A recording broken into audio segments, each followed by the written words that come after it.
Boa noite, meus irmãos, que a doce paz de Jesus esteja em cada coração, amém? Amém. Para nós é uma alegria poder mais uma vez estar com você através das redes sociais, você aí na sua casa e nós aqui no templo, embora um número bem pequeno, expressivo, atrás das câmeras, só eu posso ver, mas eles estão aí, firmes e fortes. Queremos dizer que todos são bem-vindos ao nosso culto de Páscoa. Estamos então nessa noite, queremos dar as boas-vindas a você, para que a gente possa celebrar mais um culto de gratidão a Deus pelas vitórias dele, principalmente pela vitória dele na cruz do Calvário em nosso lugar. Nós vamos orar nesse instante e logo após nós também teremos algumas músicas onde estaremos cantando, adorando o nome do Senhor, porque Ele é digno de toda a honra, toda a glória e de todo louvor. Senhor, muito obrigado por esse momento. Queremos pedir a Tua bênção para as nossas vidas, nós que estamos aqui, aqueles que estão atrás Deus, através lá nos seus lares, através das redes sociais, que a bênção do Senhor possa alcançá-los de tal maneira que possam sentir a Tua presença, a Tua paz e a Tua graça. Oramos pedindo, Pai, que nada venha nos distrair ou de nos dispersar desse momento tão significativo que é adorar o Teu nome. Aceita o nosso culto, aceita o nosso louvor, aceita a nossa adoração. Esta é a oração que te fazemos em nome de Jesus. Amém. Deus meu, por que me desamparaste? Por que se acham longe de mim a salvação, as palavras de meu gemido? Deus meu, clamo de dia e não me respondes, também de noite, porém não tenho sossego. Contudo, Tu és santo, entronizado entre os louvores de Israel. Nossos pais confiaram em Ti, confiaram e Tu os livraste. A Ti clamaram e escaparam, confiaram em Ti e não foram envergonhados. Nós somos gratos porque o Deus que matou o Seu Filho, esse mesmo Deus não desampara os seus e providenciou um cordeiro para que todos aqueles que têm fé nele tenham vida. Esse Deus morreu em morte de cruz. Convido a você a cantarmos sobre essa morte desse nosso Deus.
Queridos irmãos, gostaria de convidá-los, por gentileza, para que você abra a sua Bíblia ou acesse no seu celular, o seu tablet, no livro de Mateus, capítulo 28, nós vamos ler o versículo 5 a 8.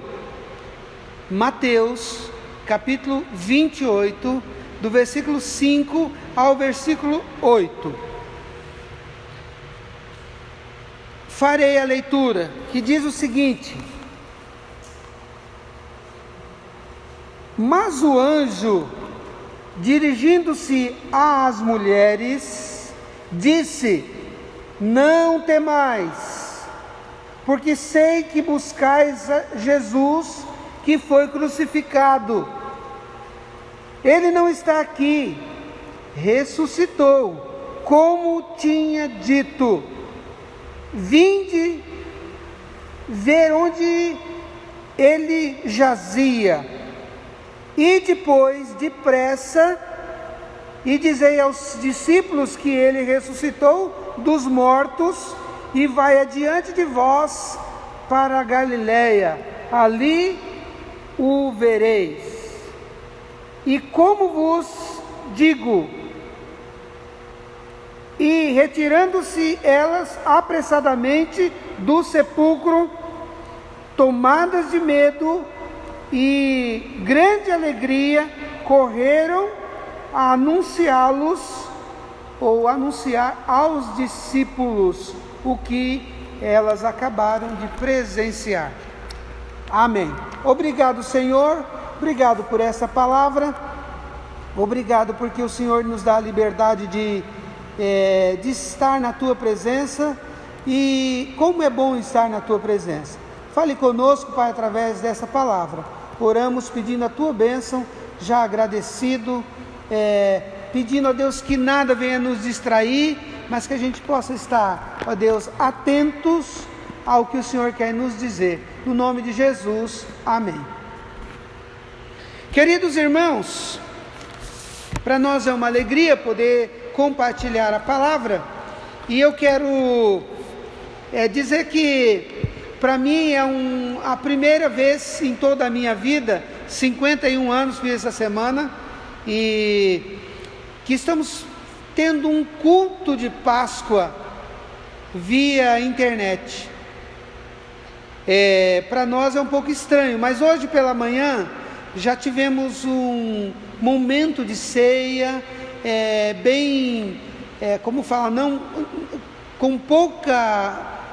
com poucas pessoas, nada de grande aglomeração como nós estamos acostumados a fazer. Foi um momento muito abençoador, onde podemos ter pessoas passando por aqui, participando da ceia do Senhor e sendo abençoadas. E agora à noite eu quero pensar com você sobre essa data tão importante. Na verdade, a comemoração da Páscoa, ela é milenar. E tudo isso, e para o cristianismo no mundo, há duas datas muito significantes. Na verdade, muito marcante, ou podíamos dizer, importantíssimas. E a primeira é quando os anjos aparecem anunciando o nascimento do Salvador. Havia muitas pessoas que puderam presenciar aquilo, e os anjos dizendo que havia nascido o Salvador. E um segundo acontecimento foi, na verdade, o anúncio do anjo para aquelas mulheres que lá foram, que Jesus não estava mais no túmulo, o túmulo estava vazio, porque ele já ressuscitou. Aqui há uma diferença entre o cristianismo e outras religiões, onde cada uma delas, ou a maioria delas, podem ir no túmulo do seu mestre, do seu Deus, mas que todos morreram e estão mortos. Agora essa é a diferença do nosso Senhor. aquele que nasceu de uma maneira extraordinária, ele morreu de uma maneira dolorosa, assim, humilhante, mas ele ressurgiu triunfante, venceu a morte, nem a morte pôde o deter. E a grande notícia então que nós celebramos no domingo de Páscoa é: Jesus está vivo, ele ressuscitou. Na verdade, quando nós pensamos em Páscoa, nós devemos retomar o início, que é exatamente a palavra Páscoa, significa passar sobre. Isso está referindo quando o povo de Israel estava ainda escravo no Egito. Deus, então, essa é a 10ª praga que Deus manda para a libertação do povo do cativeiro egípcio, e a 10ª praga era a morte dos primogênitos. E Deus então anuncia para o seu povo que eles deveriam matar um cordeiro macho, que não tinha defeito, que não tinha mancha, e esse cordeiro deveria ser degolado, e o sangue deveria ser passado nos umbrais das portas, e onde havia o sangue, o anjo passava sobre, e não matava o primogênito. Então, em toda casa no Egito, diz a Bíblia, que havia um morto, os filhos mais velhos. Mas na casa do povo de Israel não havia, porque o sangue do cordeiro estava sobre a porta. E Deus então, ele institui a Páscoa, que deveria ser lembrada anualmente pelo povo judeu, celebrando então essa grande vitória. Obviamente esse cordeiro, a morte, o sangue, era sombra do que aconteceria no futuro com o nosso Salvador Jesus Cristo. Então a Páscoa era celebrada por centenas de anos, e aí acontece o ato fantástico que eu já falei, que foi o primeiro, o nascimento do nosso Salvador. E tem um texto na Bíblia, João 1:29, que diz assim: no dia seguinte, João viu a Jesus que vinha para ele e disse: eis o Cordeiro de Deus que tira o pecado do mundo. João está referindo a Jesus, que é aquele que poderia tirar o pecado do mundo. Ele era o Cordeiro que morreria na Páscoa, ou seja, dando um significado real. A Páscoa histórica, judaica, agora era transformada na pessoa de Jesus, substituída pelo Cordeiro vivo, que foi morto e que ressuscitou. Paulo diz em 1 Coríntios 1:7, porque Cristo, nossa Páscoa, foi crucificado por nós. Aqui está pelo menos 2 declarações de que confirma que Jesus Cristo foi o Cordeiro Pascal. Na verdade, como os planos de Deus não mudam, os planos de Deus são perfeitos, exatamente acontece de Jesus chegar em Jerusalém e ele celebrar a ceia com seus discípulos. E aí Jesus vai para o Monte das Oliveiras e acontece então a sua prisão e posteriormente a sua condenação e crucificação. Na verdade, tudo isso acontece na festa da Páscoa. E Jesus então, como os planos de Deus são perfeitos, ele vem para substituir a Páscoa histórica, que simbolizava a saída do povo do Egito, para agora Cristo, o real Cordeiro de Deus, que tira o pecado do mundo. Na verdade, meus irmãos,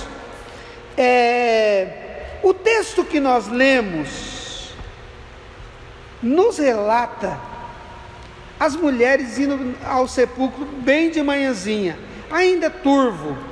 Essas mulheres muito corajosas, porque é um sepulcro de manhã, não é para qualquer pessoa. Elas foram mais corajosas do que os próprios discípulos. Elas foram chegando lá, de acordo com Mateus, elas encontram o sepulcro aberto, a pedra estava removida, e um anjo aparece ali e diz para elas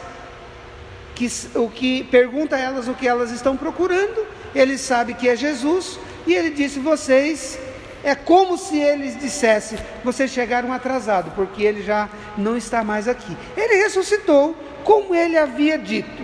Sabe, meus irmãos, os 4 evangelhos narram esse acontecimento, mas Lucas, ele narra, Marcos, ele narra uma preocupação das mulheres. Qual era a maior preocupação que aquelas mulheres tinham quando elas compraram os aromas, quando elas prepararam tudo para embalsamar o corpo de Jesus?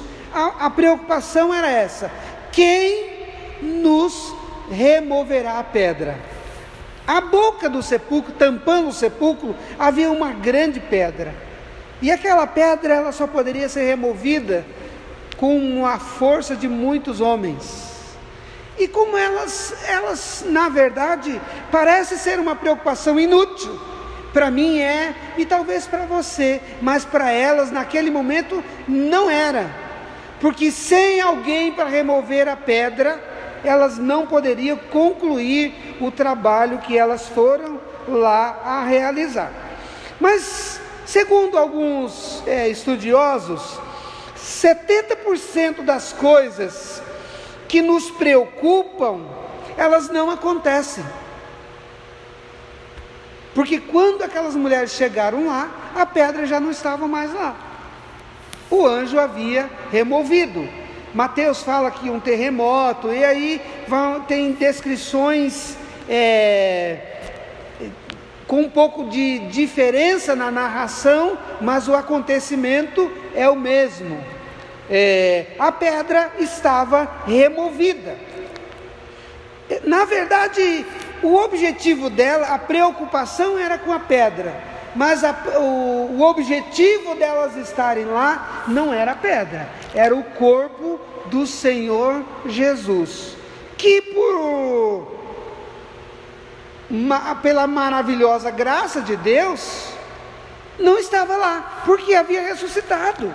Então, parece que a ida delas ao sepulcro foi uma viagem perdida. Não, tinha um objetivo, tinha um propósito, e quando elas chegando lá não encontram, elas voltam a anunciar, dizer o que realmente havia acontecido. Sabe, meus irmãos, o corpo de Jesus não estava lá. Parece que houve uma tristeza, parece que houve uma decepção. No momento elas ficam assustadas, o anjo tal, mas o texto diz que elas vão embora correndo com medo, mas com muita alegria. Com medo, mas com muita alegria. E a minha pergunta para você nessa noite é: qual a importância que eu dou, a importância que você dá, qual a importância que nós damos à pedra? A pedra, na verdade, meus irmãos, que estava lá no sepulcro, e a pedra para nós simboliza aquelas dificuldades que nós enfrentamos, nós podíamos dizer que ela é o motivo de preocupação, a pedra é motivo de discussão, ela é motivo de perda de sono, é motivo de medo. Ela representa, porque ela tem esse significado em nossa vida, esse motivo, ela é motivo de preocupação, de discussão, de perda de sono e de medo. Sabe por quê? Porque ela representa para nós impedimento. A pedra representa limitação, ela representa obstáculo. ela representa muitas vezes mudança de plano. No Salmo 127, a Bíblia diz que enquanto nós dormimos, Deus providencia o que precisamos. Isso é maravilhoso. Na verdade, o Covid-19 tem sido uma grande pedra, mas o que nós estamos fazendo com ela? Alguém escrevendo diz que a pedra, o distraído nela tropeçou, o violento a usou como arma, o empreendedor a usou na construção, o homem do campo cansado fez dela um assento, as crianças, na sua inocência, a usou, fez como brinquedo. Drummond de Andrade a poetizou, Davi a usou como um projétil para derrubar Golias, Miguel Ângelo fez com ela as mais belas esculturas. Em todos os exemplos, a diferença não estava na pedra, mas sim no tipo de homem que tinham visões e planos diferentes, mas tirando dela o melhor, o bom proveito. Não existe pedra no seu caminho que não possa usar para seu próprio benefício. Nesse tempo que nós estamos em casa,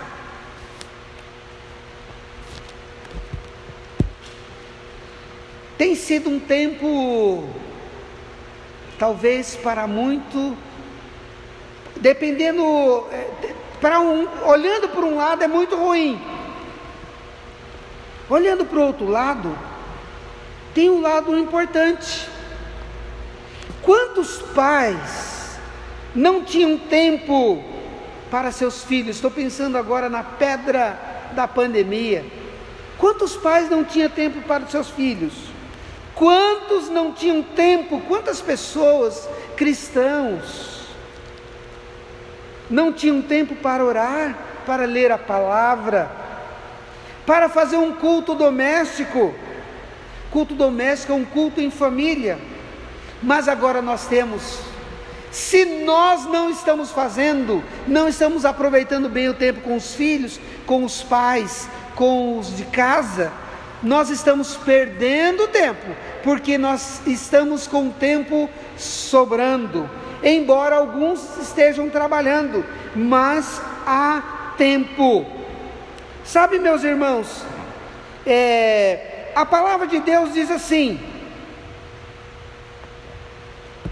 chegou, pois, Simão Pedro, que o seguia, e entrou no sepulcro, e viu no chão os lençóis, e que o lenço que tinha estado sobre a sua cabeça, não estava com os lençóis, mas enrolado num lugar à parte. Eu estou lendo João, capítulo 6, versículo 7. Esse texto que eu estou lendo é continuidade do momento das mulheres no sepulcro, mas dando ênfase a João, a maneira que João está enxergando esse texto. O texto diz: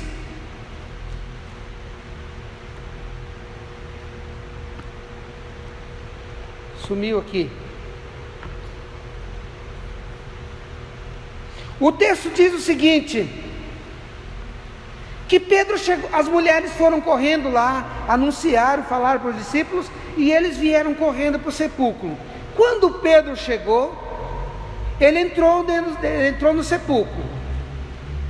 Chegou, pois, Simão Pedro, que o seguia, ele está referindo a João, e entrou no sepulcro e viu no chão os lençóis, e que o lenço que estava sobre a sua cabeça, que tinha estado sobre a sua cabeça, estava com os lençóis enrolado num lugar à parte. João 26 e 7. Repetindo, esse detalhe do lenço à parte, a história conta que um rei, quando ele se alimentava ou estava se alimentando, ele usava um pano, uma espécie de guardanapo, como a gente vê as pessoas chiques usando aquele tecido grande. Não é aquele guardanapinho de papel pequeno que a gente usa às vezes. Então o rei usava aquilo. Aquele papel vinha ou dobrado ou enrolado. E quando o rei precisava sair da mesa por um momento, ele deixava aquele pano enrolado ali sobre a mesa. Isso indicava que ele ia no lugar que ele precisava ir e ele voltava para terminar o que ele tinha que fazer, que eram as suas refeições, naquele momento à mesa. Quando Pedro entra no sepulcro, ele vê esse detalhe, e é isso que João narra: o lenço está enrolado à parte, o lenço não está bagunçado junto com os lençóis, mas o texto diz enrolado à parte.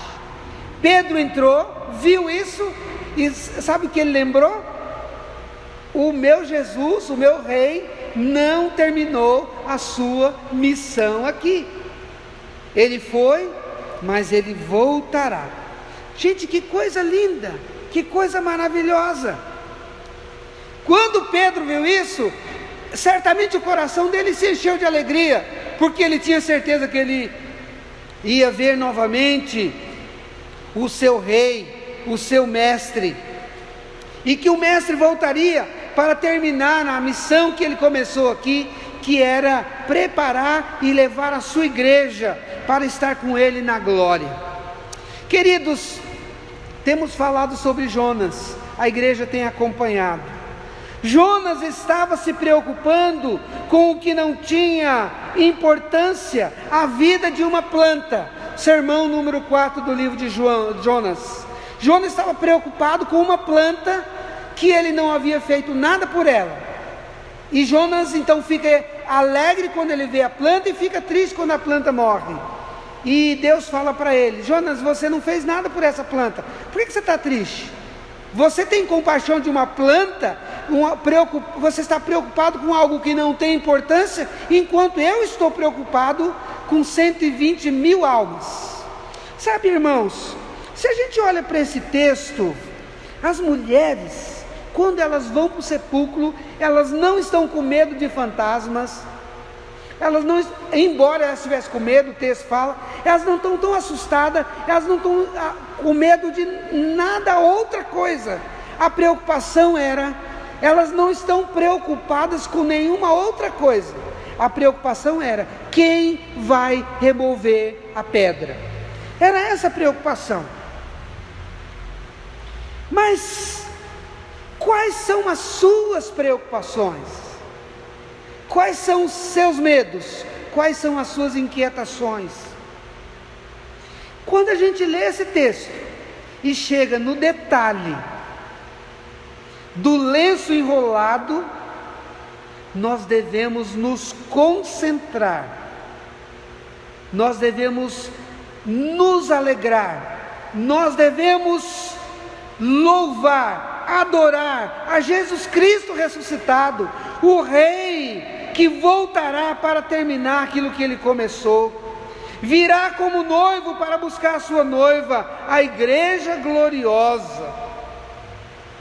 Alguém escrevendo diz que não foram os grandes pregos que prenderam Jesus na cruz, mas sim o seu grande amor por mim e por você. Na verdade, não há muito que se preocupar. Nós devemos nos concentrar em nos entregar cada vez mais ao Senhor. Sabe por quê?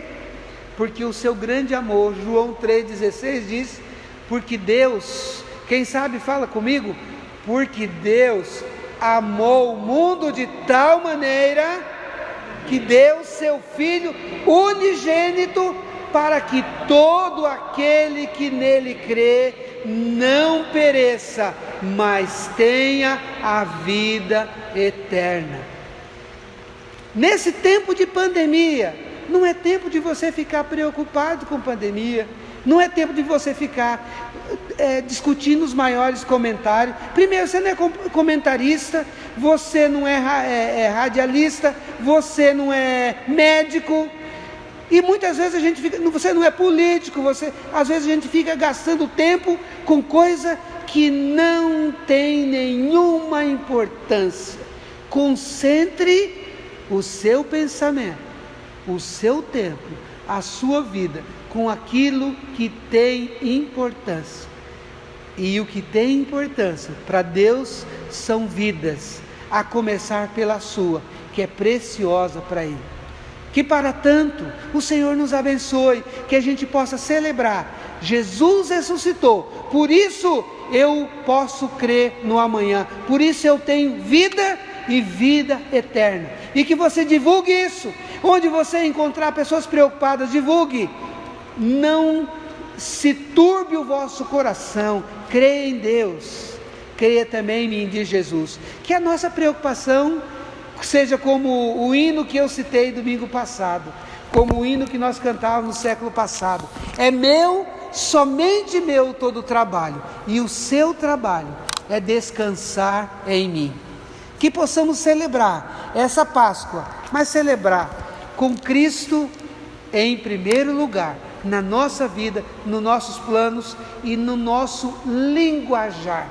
Que não haja espaço para mais nada, porque o que importa para Deus é nos preocupar com o que Ele pensa. É por isso que Ele diz: buscai primeiro o reino de Deus e a sua justiça, e as demais coisas vos serão acrescentadas. Eu citei o Salmo 127, onde ele diz que enquanto nós dormimos, Ele providencia o que nós precisamos. E que essa palavra possa falar ao seu coração, em nome de Jesus. Amém. Deus querido, muito obrigado por esse momento, por essa palavra. Na verdade, uma boa reflexão sobre a ressurreição de Cristo. Deus, obrigado porque aquelas mulheres chegaram lá e encontraram o túmulo vazio. Obrigado porque aquelas mulheres chegaram lá e encontraram o anjo dizendo: Ele não está aqui. Obrigado porque elas foram decepcionadas porque Ele não estava lá. Obrigado, Senhor, porque Pedro vai correndo desesperado com outros discípulos, chegam lá, não encontra nada, mas encontra os lençóis e o lenço à parte enrolado, mostrando que o nosso mestre, o nosso rei, não terminou sua missão aqui, e ele voltará, como ele diz, de uma maneira triunfante, gloriosa, para levar a sua igreja. Obrigado, Deus, porque celebrando um domingo de Páscoa, celebrando, ó Deus, a ressurreição do Senhor, é celebrar a nossa partida para a eternidade ao lado do Senhor. Deus, obrigado por essa noite, obrigado por todos que podem ouvir essa mensagem, que essa mensagem possa nos renovar e que a gente não venha ficar preocupados com aquilo que não tem importância, porque enquanto as mulheres se preocupavam, a pedra já havia sido removida. Ó Deus, porque enquanto nós dormimos, diz a Tua palavra, o Senhor providencia o que nós necessitamos, que a gente possa, como diz a Tua palavra, espera no Senhor, anima-te e Ele fortalecerá o teu coração. Espera, pois, do Senhor, que a gente possa esperar no Senhor, sabendo de que o Senhor sabe o que nós necessitamos. Que a gente tenha uma semana abençoada e que a gente tenha, ó Deus, atitudes abençoadoras para com o nosso semelhante. Assim nós oramos, agradecido, ó Deus, em nome do Pai, do Filho e do Espírito Santo. Amém. Queridos irmãos, momento abençoador, onde podemos, nesse instante, participar da ceia do Senhor. O apóstolo Paulo nos diz, em 1 Coríntios 11, 23, se você quiser abrir a sua Bíblia e acompanhar, diz o seguinte: porque eu recebi do Senhor que também vos entreguei, que o Senhor Jesus, na noite que foi traído, tomou o pão e, tendo dado graças, o partiu e disse: isso é o meu corpo que é dado por vós, fazei isso em memória de mim. Por semelhante modo, depois de haver ceado, tomou o cálice, dizendo: esse cálice é a nova aliança no meu sangue. Fazei isto todas as vezes que o beberdes em memória de mim. Porque todas as vezes que comerdes esse pão e beberdes o cálice, anuncieis a morte do Senhor até que Ele venha. Por isso, aquele que comer o pão ou beber o cálice do Senhor, indignamente será réu do corpo e do sangue do Senhor. Examine-se, pois, o homem a si mesmo, e assim coma do pão e beba do cálice. Amém? Esse texto está referindo ao que nós acabamos de falar sobre na Páscoa, naquela noite em que Jesus ia para o Monte das Oliveiras, que ele foi preso e foi castigado e morto. Naquele instante, naquele momento de tensão, de preocupação, Jesus então, ele junto com os seus discípulos, ele faz a última ceia, porque na verdade ceia também significa comunhão com Deus e com os nossos irmãos, né? Os nossos semelhantes. E Jesus então ali, ele toma o pão, ele pega o pão, ele parte e ele distribui os seus discípulos. Da mesma forma, o cálice. E assim todos participam. O pão significando o corpo de Jesus, né? Podemos ver aqui o pão simbolizando o corpo de Jesus. E aqui nós temos a uva, que é o produto do qual é retirado o suco ou vinho, fazendo dele, simbolizando o sangue de Jesus. Então nós temos o pão representando o corpo de Jesus e o vinho representando o sangue de Jesus derramado na cruz em nosso lugar.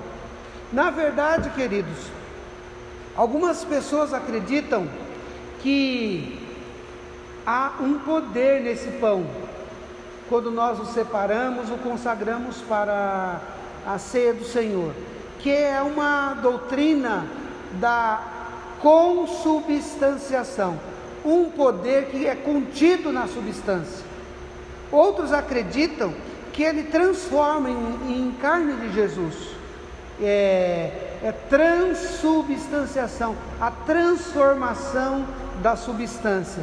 Da mesma forma, contém poder, consubstanciação, transformação em sangue, que seria transubstanciação, a transformação da substância. Na verdade, a Bíblia não diz isso. Não diz que o pão transforma em carne, e nem diz que o vinho ou o suco da uva se transforma em sangue. Caso contrário, nós estaríamos praticando canibalismo. Mas não é. Isso simboliza o corpo e o sangue de Jesus que foi derramado na cruz. Vê como que a ressurreição de Jesus tem tudo a ver com isso? Morte, o corpo de Jesus que foi moído, dilacerado, e o sangue de Jesus que foi derramado na cruz do Calvário. E isso nós vamos tomar pensando nisso, pensando no sacrifício de Jesus, que deveria ser meu, que deveria ser seu. Nós que devíamos morrer na cruz pelos nossos pecados, mas também seria inútil, porque isso não ia resolver muita coisa, ou não ia resolver nada para a nossa salvação. É por isso que Jesus vem e morre no nosso lugar, e através da sua morte é que nós temos vida e vida eterna. Nós vamos então participar nesse momento da ceia do Senhor. Obviamente eu estou falando com você que está em casa, alguns próximo de nós, outros não mais distante, mas você na sua casa certamente já tem o seu ambiente preparado, então você nesse momento poderá pegar o seu pão e poderá participar comigo nesse momento, tá bom? Você pega o seu pão aí e nós vamos então fazer isso agora.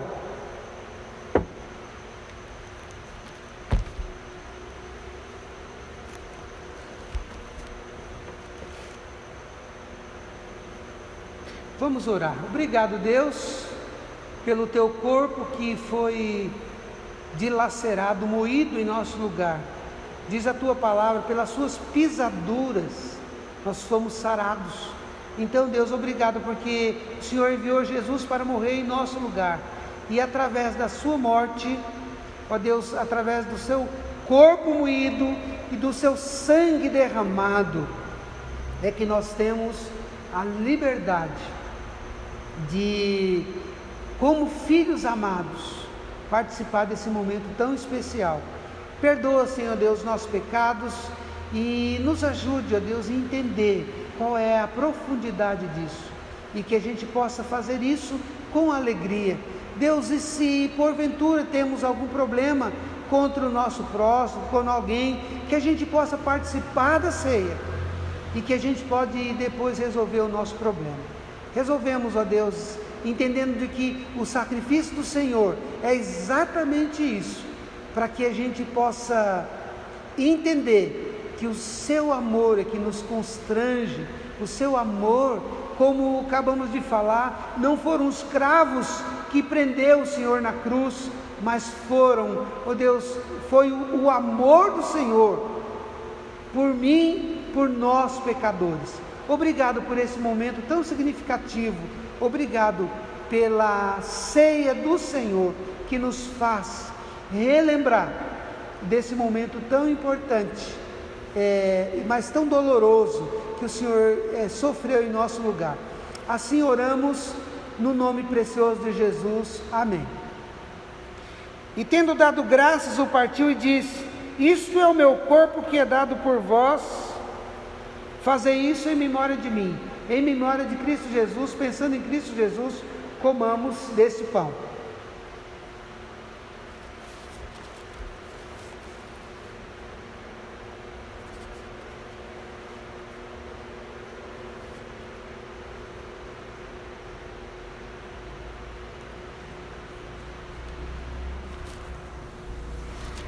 Da mesma forma, como nós pegamos o pão, você aí na sua casa, onde você estiver, você também poderá pegar o cálice.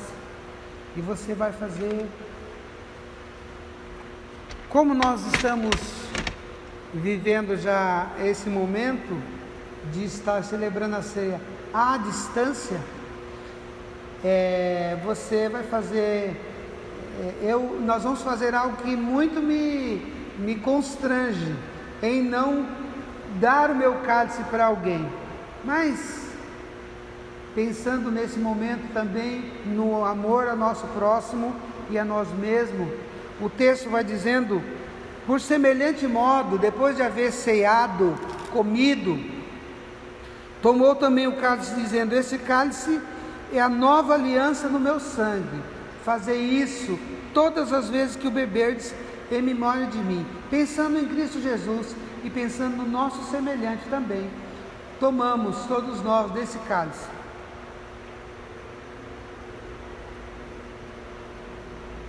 Deus, a tua palavra diz que sem derramamento de sangue não há remissão. Estava referindo ao sangue que Jesus verteu na cruz em nosso lugar. Obrigado, Deus, porque nós temos vida eterna e podemos ter comunhão com o Senhor e com o nosso semelhante. E que mesmo, ó Deus, à distância, a gente possa renovar os nossos laços fraternos de amor, carinho, respeito para com o nosso irmão. Obrigado, Senhor, por esse privilégio. Obrigado por esta oportunidade. Obrigado por esse tão grande amor que o Senhor tem demonstrado por nós. Assim nós oramos em o nome de Jesus. Amém. Deus abençoe a você, meu irmão, minha irmã. Algumas pessoas estão distantes, viajando longe, como a irmã Fabiana com as filhas, e outros que estão em lugares diferentes. Lembramos que o Senhor esteja abençoando a sua vida e que você possa sentir fortalecido, que você possa sentir renovado no Senhor, e que esse momento seja um momento de alegria para o seu coração.